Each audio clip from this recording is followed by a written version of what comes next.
ကျွန်တော်တို့မျိုးတွေပေါ့နော်အလောက်ကနေထုတ်ခံရလို့ရှိရင်ဘယ်လိုရော်ကြေးရလဲဆိုတော့မေးနေကြတယ်ကျွန်တော်တို့မျိုးတွေကိုဒီနေ့ကျွန်တော်လာရောက်ပြီးတော့ရှင်းပြပေးမှာဖြစ်ပါတယ်ပြီးတော့ဗီဒီယိုဖိုင်ကိုလည်းလူရင်းတူရင်းလေးရှင်းပြပေးတာဖြစ်တဲ့အတွက်ကြောင့်ခဏခဏမမေးရအောင်မမေ့ကြရအောင်အမြဲတမ်းတင်ထားကြဖို့ရအောင်လည်းတင်ထားလို့ရပါတယ်ပြီးရင်မသိသေးတဲ့လူတွေကိုလည်းပြန်လည်မျှဝေပေးခြင်းအပြင်လည်းအချင်းချင်းကူညီပေးနိုင်ပါတယ်ခင်ဗျ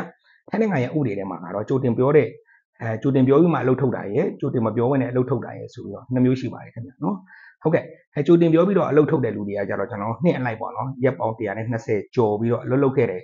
လှုပ်ခဲ့ပြီးပြီဆိုလို့ရှိရင်တော့ရက်ပေါင်း120ဆိုတော့ကျွန်တော်4လပေါ့ဗျာ4လကျော်လှုပ်ခဲ့ပြီးတဲ့လူတယောက်အနေနဲ့ပေါ့နော်ကျွန်တော်တစ်နှစ်အတွင်းမှာဆိုရင်ကျွန်တော်ဥပမာ4လနေစပြီးတော့တစ်နှစ်အတွင်းလှုပ်ခဲ့ပြီးတဲ့လူတယောက်ဆိုလို့ရှိရင်တဲ့ကျော်ချင်းငွေကကျွန်တော်တို့ရက်ပေါင်း30ရရှိမှာဖြစ်ပါတယ်ခင်ဗျာနော်ပြီးရင်တစ်ခါတစ်နှစ်ကနေ3နှစ်ပေါ့နော်တစ်နှစ်ကနေပြီးတော့3နှစ်ကြားထဲမှာဆိုလို့ရှိရင်ရက်ပေါင်း90ရရှိမှာဖြစ်ပါတယ်ခင်ဗျာနော်ပြီးတော့တစ်ခါ3နှစ်ကနေစပြီးတော့6နှစ်အတွင်းထဲမှာဆိုလို့ရှိရင်ရက်ပေါင်း180ရမှာဖြစ်ပါတယ်ခင်ဗျာပြီးရင်တစ်ခါ6နှစ်ကနေပြီးတော့10နှစ်အတွင်းမှာဆိုရင်ရရှိမဲ့ရောချင်းငွေကကြတော့ရက်ပေါင်း240ဖြစ်ပါတယ်ပြီးရင်တစ်ခါ10နှစ်ကနေပြီးတော့20အတွင်းမှာဆိုလို့ရှိရင်ကျွန်တော်ရက်ပေါင်း300ခံစား권ရှိမှာဖြစ်ပြီးတော့ရက်နှစ်ပေါင်း20ကနေကျော်သွားတဲ့လူတွေကကြတော့ကျွန်တော်တို့ရောချင်းငွေကကြတော့ရက်ပေါင်း400ရရှိမှာဖြစ်ပါတယ်ရက်ပေါင်း400ဆိုတာကနောက်ဆုံးကိုယ့်ရဲ့ဟိုခံစား권ပေါ့နော်ကိုယ့်ရဲ့နောက်ဆုံးကျွန်တော်တို့လောက်အားကပေါ့ဗျာဥပမာတစ်နေ့ကို400ပြည့်စီ900ပြည့်စီနောက်ဆုံးလောက်အားကအတိုင်းရရှိကြမှာဖြစ်ပါတယ်ပြီးတော့ဒီထဲမှာကြိုတင်ပြောပြီးတော့အလုပ်ထုတ်တဲ့လူတွေကကြတော့ဒီလိုရော်ကြေးတွေရရှိမှာဖြစ်ပါတယ်ကြိုတင်မပြောဘဲနဲ့အလုပ်ထုတ်တဲ့လူတွေကကြတော့ထပ်မှန်ပြီးတော့နောက်ထပ်ရက်ပေါင်း30ရရှိကြမှာဖြစ်ပါတယ်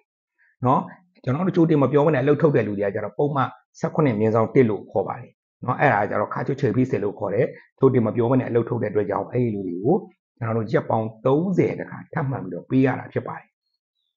နော်ကြိုတင်ပြောပြီးတဲ့လူတွေကကြတော့ရက်ပေါင်း120ကျော်လွန်ပြီးတော့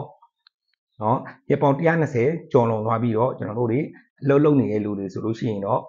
ဒါကကျွန်တော်တို့ကခံစား권တွေရှိမယ်ရက်ပေါင်း120မပြည့်သေးဘူးကျွန်တော်တို့တွေကအခုမှ3လပဲရှိတယ်2လပဲရှိသေးတယ်ဆိုလို့ရှိရင်တော့အဲ့လူတွေကခုနကပြောတဲ့ကျွန်တော်နှစ်အလိုက်ပေါ့နော်ကျွန်တော်ရုပ်ချင်းငွေရရှိမှာမဟုတ်ပါဘူးဒါပေမဲ့ကြိုတင်မပြောတဲ့အတွက်ဆိုပြီးတော့ပုံမှန်18/ပြည့်ရတော့ခံစား권ရှိတယ်ဟုတ်ပြီနော်အဲ့တော့ကျွန်တော်တို့မျိုးလေးမသိတဲ့လူတွေသိအောင်ပြန်လည်မျှဝေပေးနိုင်ပါတယ်အချင်းချင်းလည်းပဲဗီဒီယိုကိုကျွန်တော်တင်ထားလို့ရအောင်ပြန်လည်မျှဝေပေးနိုင်ပါတယ်ခင်ဗျနောက်တစ်ခုကကြတော့ကျွန်တော်တို့မျိုးတွေကိုကျွန်တော်တို့ပြောချင်တာကကြတော့အလုပ်ထုတ်တယ်ဆိုတဲ့အထဲမှာပေါ့နော်နောက်တစ်မျိုးရှိနေသေးတယ်သူတို့တွေအထင်လွဲနေကြတယ်လှုပ်ကျင်လို့မလှုပ်ကျင်ထွက်ဆိုတဲ့စကားတစ်ခုကျွန်တော်ခဏခဏပြောတယ်လှုပ်ကျင်လို့မလှုပ်ကျင်ထွက်ဆိုတဲ့စကားဒီဒါကကိုယ့်ရဲ့သဘောပဲရှိသေးတယ်အလုပ်ကနေထုတ်တာမဟုတ်ဘူးနော်အလုပ်ကနေထုတ်တယ်ဆိုရင်မလာနဲ့တော့မလုပ်နဲ့တော့ငါမယူတော့ဘူးငါစီကိုမလာနဲ့တော့ဒီအလုပ်မစင်းနဲ့တော့ဆိုပြီးတော့အဲ့ဒါကအလုပ်ကနေထုတ်တာဖြစ်ပါတယ်အဲ့တော့ကျွန်တော်တို့မျိုးတွေအားလုံးကတကယ်လို့ထိုင်းနိုင်ငံမှာအလုပ်လုပ်တယ်ဆိုလို့ရှိရင်တော့အလုပ်သမားဥပဒေကမရှိမဖြစ်ကျွန်တော်တို့က